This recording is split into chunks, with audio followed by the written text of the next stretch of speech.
noticeably see a decrease in your gas bills from there.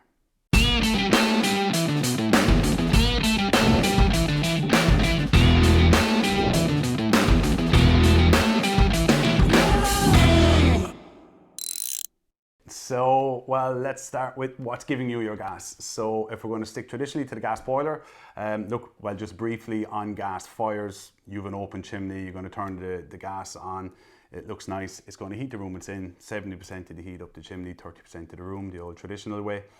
So gas fires, they're dying out anyway, they're not really efficient. So that's gas fire, but let's look at the gas boiler. People fit a gas boiler and we do it today. We'll fit a gas boiler for a client today. They will just presume it's brand new, close the press in the kitchen, and we'll get back to that boiler when there's a problem. There's two issues there.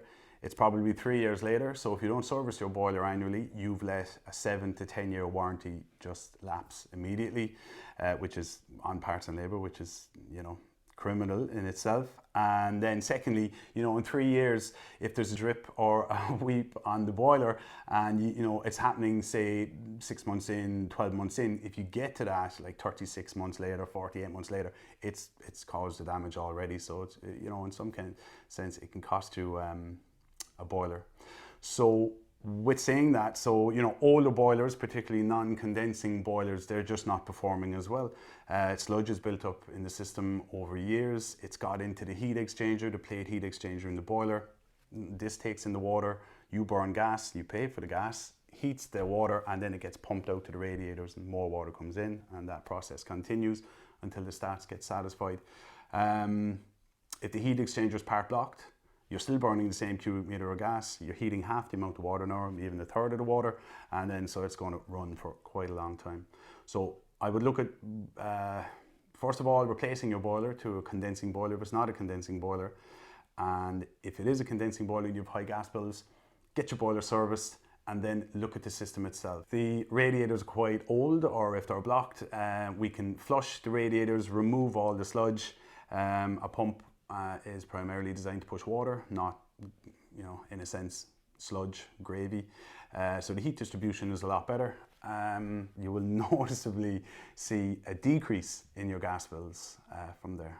The next one would be install heating controls. So, if you couple a non-condensing boiler with an old radiator system, and then you have the old style system. And what I mean by that is you come in, you turn on your time clock. If it's just you're there by yourself, or there's just 2E and you're sitting in the sitting room, every rad in the house comes on, upstairs, downstairs, and then also you're heating the hot water. So if there are stats, which traditionally you will see, the boiler will begin to lose its ability to give what it could give you over the space of 10, 15 years, particularly if you weren't servicing it. So the stat will be turned right up to 30. So what you're doing there is you're telling the boiler you want the air in the house at 30 degrees before it'll send the signal back and turn the boiler off.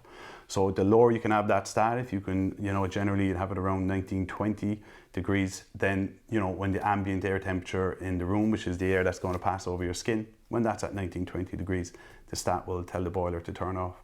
So people have the stat up to 30, we see it all the time. And then they'd be heating every radiator, and the cylinder in the house, which there's no need if there's, say, 2 people in the sitting room watching the television in an evening. So the best advice I could give you there is install heating controls. So minimum, you'd want to split the radiators off the hot water. So in the summer, you can just turn on the time clock, which will call on the boiler. The cylinder will heat up to the desired temperature, 64 degrees, which is the regulation to kill Legionella bacteria in the cylinder. And then the stat will turn the boiler off. An efficient boiler, depending on the size of your cylinder, say take a standard cylinder, should do this in 20, 30 minutes. Far more efficient to heat your boiler, or your cylinder, with gas than it is with electricity. And then getting your radiator split, so you can do upstairs, downstairs, depending on the plumbing in your house, if it's existing plumbing.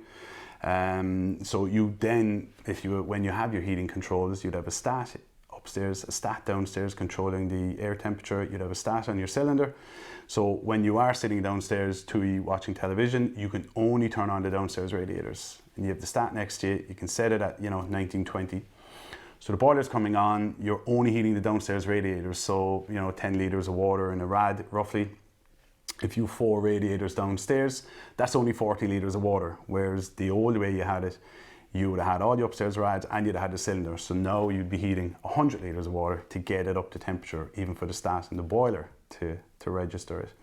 So yeah, heating controls, a high efficiency boiler, clean out the heating system if it hasn't been done in over a while, and it's an investment. You will see your money back.